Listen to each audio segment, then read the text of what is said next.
नमस्कार, मैं प्रद्युमन जोशीला नलवा।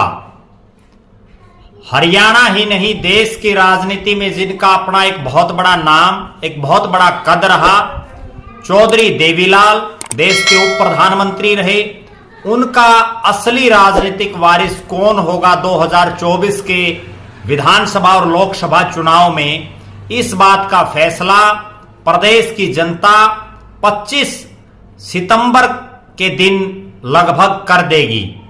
उसका कारण यह है कि चौधरी देवीलाल के बड़े बेटे ओम प्रकाश चौटाला के दो बेटों अभय सिंह चौटाला और अजय सिंह चौटाला, जिनकी राजनीतिक राहें अलग अलग हो चुकी हैं, दोनों ही उस दिन शक्ति प्रदर्शन करेंगे। बड़ा बेटा राजस्थान की धरती पर सीकर में चौधरी देवीलाल की जयंती पर रैली करेगा, जबकि छोटा बेटा हरियाणा प्रदेश के कुरुक्षेत्र लोकसभा क्षेत्र के अंतर्गत आने वाले कैथल जिले में कैथल में चौधरी देवीलाल सम्मान दिवस मनाएगा।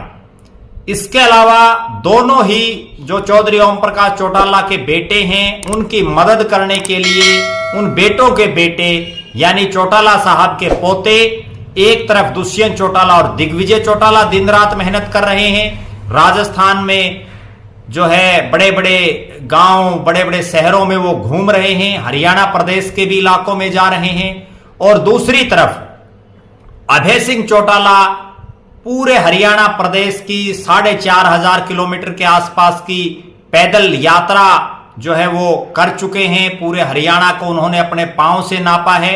उनके भी दोनों बेटे करण और अर्जुन लगातार सक्रिय हैं और विशेषकर कुरुक्षेत्र लोकसभा क्षेत्र में तो वो गांव गांव में रैली का न्योता देने के लिए जा रहे हैं। ये रैली ये फैसला कर देगी, क्योंकि इस रैली के तुरंत बाद लोकसभा के चुनाव हैं, विधानसभा चुनाव भी सिर पर खड़े हैं। ऐसे चुनावी माहौल में दोनों में से किसकी ताकत कम है, किसकी ज्यादा है, इस बात का फैसला प्रदेश की जनता के समक्ष 25 सितंबर को ही पता चल जाएगा।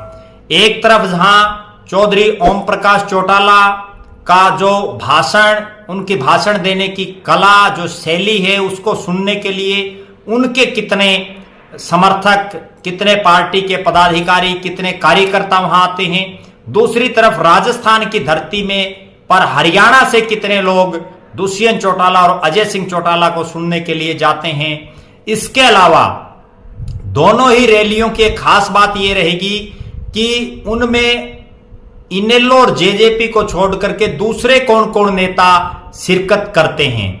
दोनों रैलियों में एक और विशेष बात यह रहेगी और इस चीज पर निगाहें भी रहेंगी कि इनेलो पार्टी में कैथल की धरती पर कौन कौन लोग नए शामिल होते हैं या कौन कौन नेता घर वापसी करते हैं।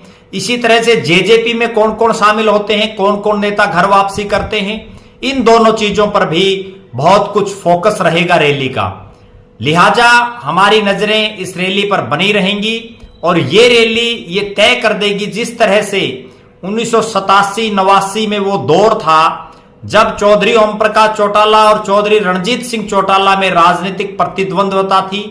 चौधरी देवीलाल जी को यह फैसला करना था, दोनों बेटे एक पार्टी में थे, कि सत्ता किसको देनी है, मुख्यमंत्री किसको बनाना है, पार्टी का सुप्रीमो किसको बनाना है। आखिरकार वहां चौधरी ओम प्रकाश चौटाला बड़े बेटे होने के नाते उनके हाथबाजी लगी। अब उसके मामला उलट है और उलट यह है कि दोनों बेटे ओम प्रकाश चौटाला के अलग अलग पार्टियों में हैं। एक ने अपनी जेजेपी बना रखी है, दूसरा इनेलो में अपने पिताजी के साथ है।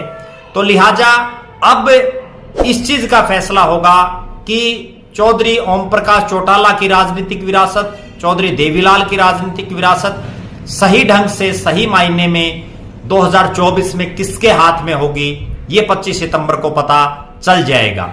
आप लगातार हमारे साथ बने रहें, हमारे फेसबुक पेज को लाइक करें, फॉलो करें, यूट्यूब पर चैनल को सब्सक्राइब करें, बेल आइकन घंटी का बटन जरूर दबाएं और वीडियो को ज्यादा से ज्यादा शेयर करें, अपने कमेंट्स लिखें। बहुत बहुत धन्यवाद। आपका अपना प्रद्युमन जोशीला नलवा।